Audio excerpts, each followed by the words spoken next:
Hi, my name is Mario, and I've been a band director for 21 years. I'm actually starting my 22nd year of teaching now, and I can honestly say that I've enjoyed the process. I've enjoyed teaching other students. I've enjoyed learning a lot from other people that I admire, people that have had great programs, and I've enjoyed learning from them and applying those skill sets that they have used to be successful. And one of the things that people always told me when I first started, and these were people that were actually successful, people that I admired, people that I thought, did an awesome job at what they did and were great band directors, is to always ask questions. No matter what the question was, to always ask if I had any doubts about doing something, if I had any doubts about teaching a certain concept, whether it was in the actual instrument or maybe in a band setting or maybe dealing with issues not even having to do with music, is to ask questions, to be humble and be able to take my pride away and not think that I knew it all, but to think that, there's other people out there that have been successful and that I can learn from, to always be proactive in trying to find a solution to problems, to situations, or even come up with scenarios that maybe haven't happened yet but could possibly happen. And that way, you have those tips and tricks ready to go in your bag.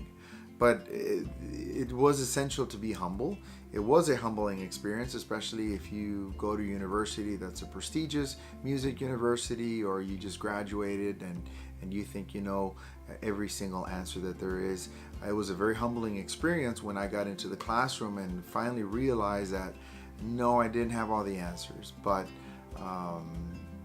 luckily, I did have people around me that actually knew the answers, and so I needed to be proactive. I mean, they were around, the mentors were there, the people with the skills were there, but I needed to ask the questions. I needed to be able to say, you know what, I don't know how to teach this concept.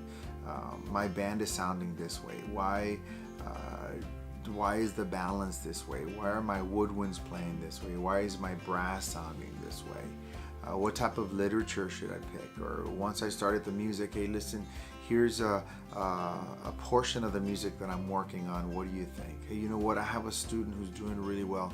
Do you mind coming over and listening to that student? See what you hear. Is there anything different that I'm missing? Maybe give them some pointers. And along the way, I'm going to be learning as well in the process. So another thing that comes along with asking questions, I think, is to find yourself a good mentor, somebody that you can talk to, somebody that you can call up on the phone.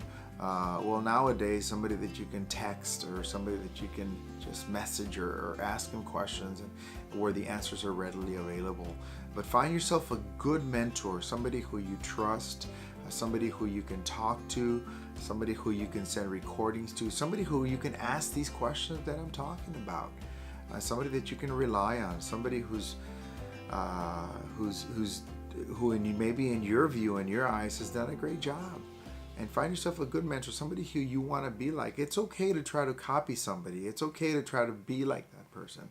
And eventually you're going to add your own personality to those tips and tricks that they teach you, and you become your own flavor, and you become your own self, and you'll develop your own style. But it's okay in the meantime, when you're first starting, to be able to want to be like somebody else who's already proven themselves. So find a mentor. Not only that, but also have fun in the process. Enjoy your teaching experience. Yes, there are going to be a lot of times when things are going to be very serious, and there's going to be some harsh times. You're going to have to deal with other students' behaviors. You're going to have to deal with other colleagues, whether it be colleagues within the same music department, or possibly teachers that are not even music related. You might have to deal with administrators. There's going to be a lot of things that you're going to have to tackle, but I think that you can always find time, especially in front of your class with your students, to have fun and enjoy yourself. Not only that, but also allow your students to also have fun in the learning process. That's one of the things that I learned from one of my mentors when I first started teaching, is that I could see that the students really loved learning from this particular teacher. They had fun. He was funny in front of them. The students laughed, but at the same time, they were learning and they were getting better and they sounded better. So I said, you know what? It is possible to enjoy oneself in the learning and teaching process. And I wanted to be that way. You know, at first I was a little quirky. At first it was a little bit tough for me to implement those ideas because I wasn't him. But little by little, I could notice that it was having effect on my students. I noticed that my students were also laughing. They were also having fun.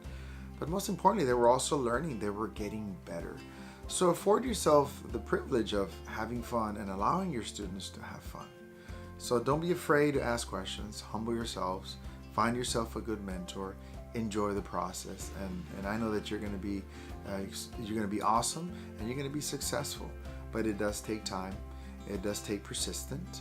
And sometimes it is going to take some blood, sweat, and tears. But that's part of the learning curve. That's part of the growing process. So ask questions and be humble and have a great time teaching music because your students deserve it.